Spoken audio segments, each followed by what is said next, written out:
Hey, what's up? Scott Balkum here from Imagination Creation Films, and today we're talking about all things audio.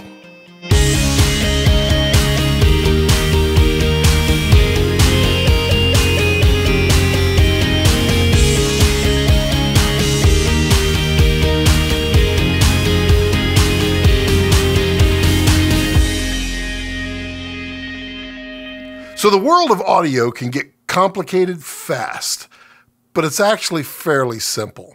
We'll go through a couple of different scenarios and setups and talk about what you should and shouldn't do. Before we really dive into these audios, I would really like to ask that you click that subscribe button because I really want to grow this community and I really think you would be a great part of it. So click that subscribe button. This is more of a discussion and a presentation versus an actual comparison demonstration.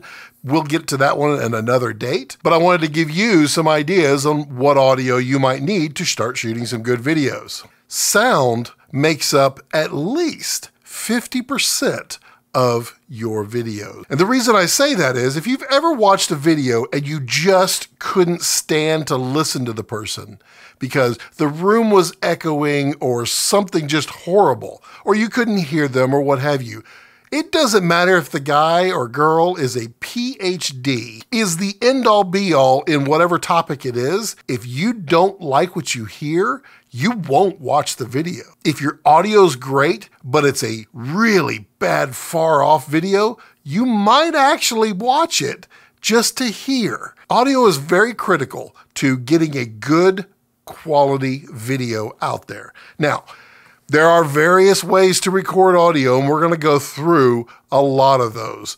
You need to think about where you are going to be in comparison to your camera, how much prep time you're going to have, what your surroundings are, and what your intended goal for the finished product is going to be. So microphone choice will have to do very much so with your location, because certain microphones work well in certain conditions where others would absolutely sound horrible.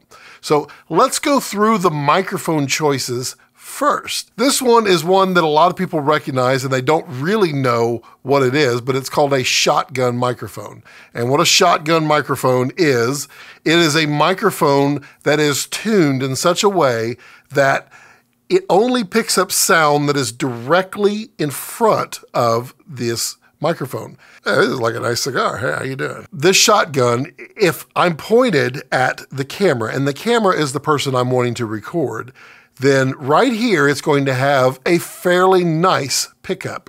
Pickup being how good of quality audio it's going to capture. Now, if I turn it like this, that's called off-axis, and a shotgun mic will not pick up off-axis near as much as it would pointed directly at it. The further you go, the less it's going to pick up. Now, this is a highly directional microphone. Now, there are two main types of microphones. There's omnidirectional and directional. Omnidirectional means it picks up all around equally. Directional means that it picks up in a specific pattern. When you're looking at a microphone, its pickup pattern or polar pattern would be based upon the design that it has and then the measurements that it's achieved. Some of them will get sound really well right up here and reject everything behind it. Some of them will pick up really well out here, not as much here, but a little bit more here. And it just depends on what you're trying to shoot with. So a shotgun mic should be when you're trying to get far off vocals, far off speech, and you need it to get as close to the mic as possible, but you're far away. Where a shotgun fails miserably is in a room with hard walls or concrete or wood floors or anything that's going to reflect the sound, because this will pick up the bounces and cause your room to sound horrible. This is a cardioid or supercardioid, depending on the microphone, but this particular design here is a supercardioid. This is an Octava, and it is a Russian-built microphone. It's an exceptionally good microphone for picking up audio for vocals. Its polar pattern is more of a kind of a round in the front. It doesn't do well at all on the sides and doesn't do well on behind. So you point it at a person, and typically when you're miking someone, you're going to be above them or below them and just out of frame. So we would raise it up just right up here and pick up their voice. And when you point your microphone at someone, you don't want to point it at their mouth. You actually want to point it just in front of their mouth because that's where the sounds actually come out from. And that's a little tip to make using a microphone like this or even a shotgun better. So when would I use this one versus this one? Well, this one is going to be used primarily when you are like in a simple room, like a small room, and you're just trying to pick up, and it's just off of the frame. You're going to get your best pickup of the person using this type of microphone. Now, another type of microphone is, well, this one right here. And this is actually not even hooked up. I was just using it as a prop. But this is a little Sennheiser lapel mic. And if you look at it, it's actually a very, very tiny microphone. This one is an omnidirectional microphone. And they also make one that is a directional microphone. Now, when you're doing lapel microphones, you typically want to get an omnidirectional because you're going to put it here. You may put it here. You may not notice this, but the microphone that I use is right here. And it's actually the best for me because I can put it on, it's taped into the hat, and I can put it on really fast, and I don't have to worry about clipping this here or it showing up or the wire exposed. And I just think that looks bad. So you want to try to hide your microphone whenever possible. It is not uncommon to take a lapel like this and put a little piece of gaff tape and stick it to someone's chest underneath their shirt. That can happen, but it may imprint on your shirt and then people wouldn't know that you have a microphone. So you're trying to hide it at all costs. So that's why we take these and we place these just out of frame range. The reason you want an omnidirectional is because of the various locations that you may put it, but also there's a thing called proximity effect. And the more directional a microphone is, especially a shotgun, then the closer you get it to the actual mouth, the deeper the sound is going to be, even unnaturally so. My voice is actually fairly deep. It doesn't show up because I have it EQ'd out. So by the time you hear it, I guess sound as best as I can get it. My voice is very muddy and doesn't come across very well on microphones. If I'd have put the microphone right here, it would sound really, really bad. Directional microphones have a proximity effect, and you want to keep that microphone at least a foot away if you can, but 6 inches at the minimum. So an omnidirectional does not suffer from that proximity effect near as much as the directional microphones do. Omnidirectional lapels, usually a really good choice. Another option would be, this is the little Rode Video Micro, and this one is designed primarily, like vloggers love to use this because it just plugs straight into your camera, and then it is a non-powered microphone, and we'll get into power in a minute. But it basically means you don't require batteries or power to make this microphone work. And this one is a fairly inexpensive, it is, I don't know, it's like $60, and I'll link that one below as well. And this is good for general purpose vlogging. This one here is the Video Mic Pro. They actually now have the Pro Plus. I don't have that one yet. I really do want to get it. I just haven't gotten around to it yet. But this one is a far more of a shotgun style, but it's designed for clean audio about this far away. It's just beautiful this way. But it's a far more directional microphone than this one, which was very short if you saw. And this one is a powered microphone, so it uses batteries. So it's probably a really good time to jump into what is powered versus non-powered. So there are dynamic and there are condenser mics. Those are the two main microphone types that you will be exposed to. A dynamic mic is an unpowered mic. That means it's just using the waves, the sound pressure in the air to vibrate a small Think of it as a speaker. It's the exact opposite of a speaker. Instead of pushing the air, it's being pushed by the air. And so it converts that to electricity. That electricity is the audio signal that goes into your camera or your recording source. A condenser mic is a microphone designed with internal electronics that need to be powered. Now, typically a condenser mic will sound better than a dynamic mic, depending on the conditions. Where a dynamic mic is better than a condenser would be in very loud places, because loud condensers are designed within a range, and if you go over that range, it sounds horrible and it distorts, and you may even ruin your microphone. And a dynamic mic is typically easier to work in a loud environment, but loud being like a full-on rock concert, not just, somebody yelling. But a condenser mic uses power inside the microphone. Now this Rode here, this one uses a AA battery inside. That's one way to do it.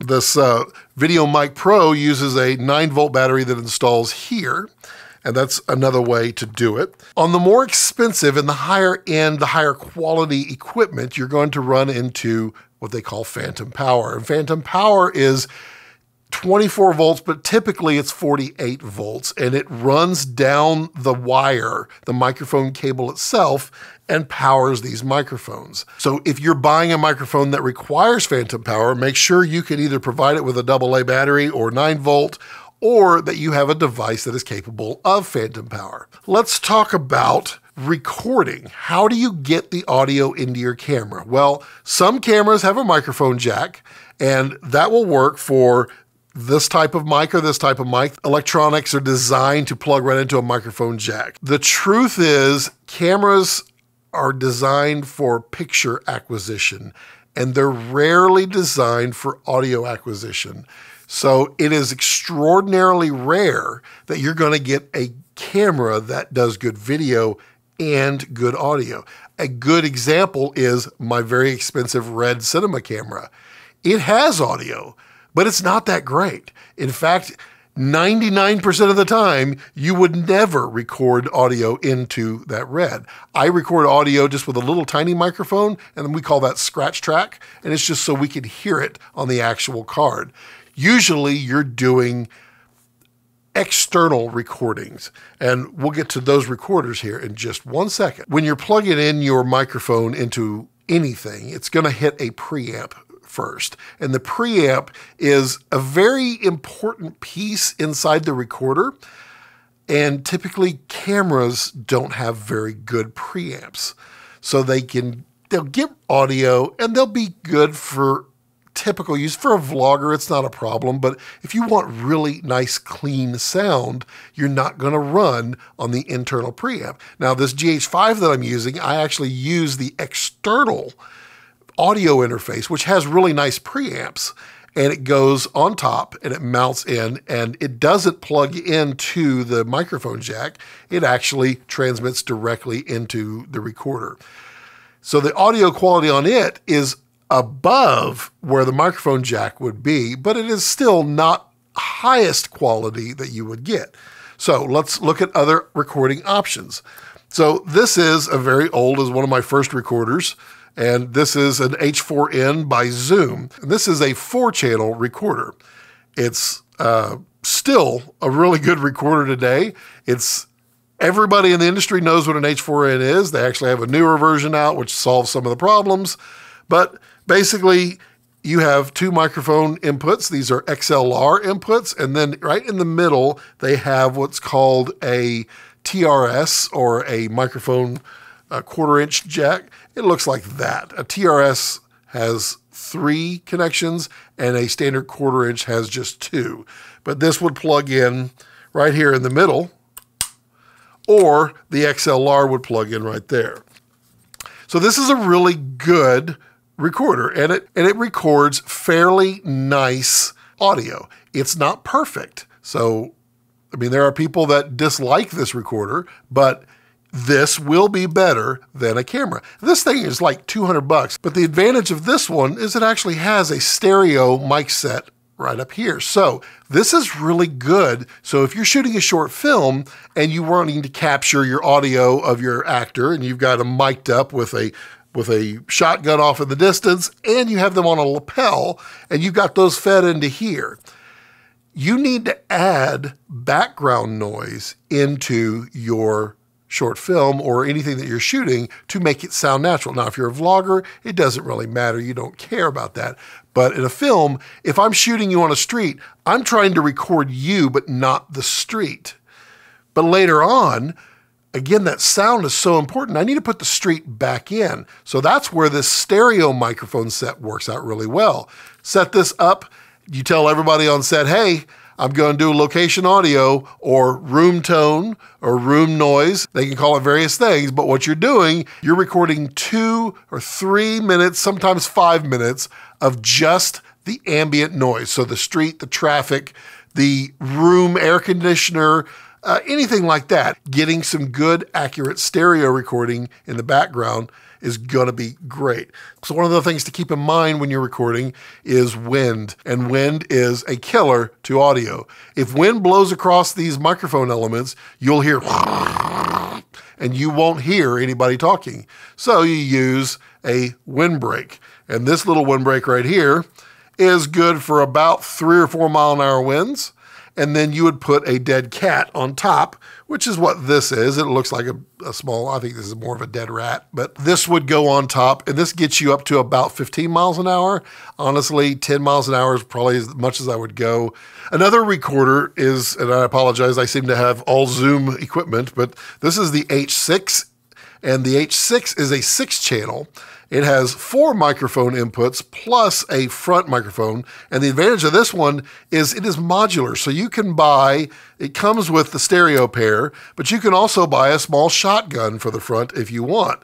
And it's just a quick little attachment. It's pretty nice and will allow you to get better audio than the H4n. From here, we go into a higher end recorder. Now, these recorders from here can get outrageously expensive fast. The Zoom F8, which is this one right here, it starts at $1,000 and they go up, way up from there, depending on what you're doing. But this really needs a dedicated person running the audio all the time to be able to keep up with what's being recorded here. This one handles 8 tracks, and it also has fantastic preamps. You get fantastic audio out of this one, but it runs on batteries, and it also supplies phantom power. This supplies phantom power.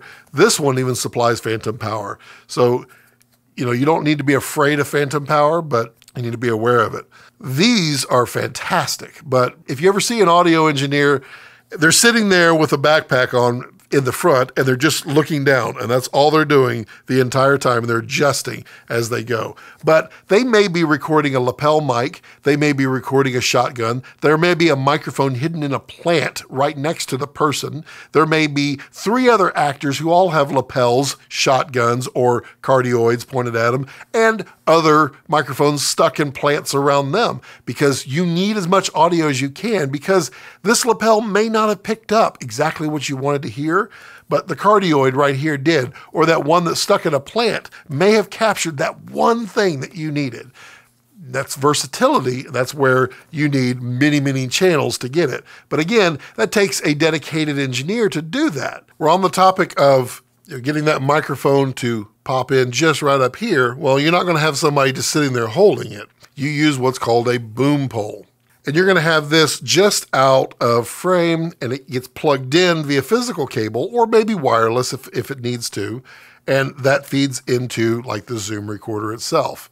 So another example when this is not enough to stop the wind and you have a big shotgun mic that you don't want to put a dead cat on and it's not enough, then you go into what's called a blimp.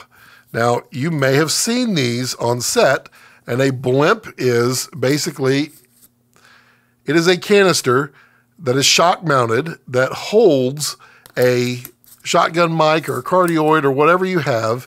It gets stuck just out. And this has so much area to protect from wind, and there's even a dead bear.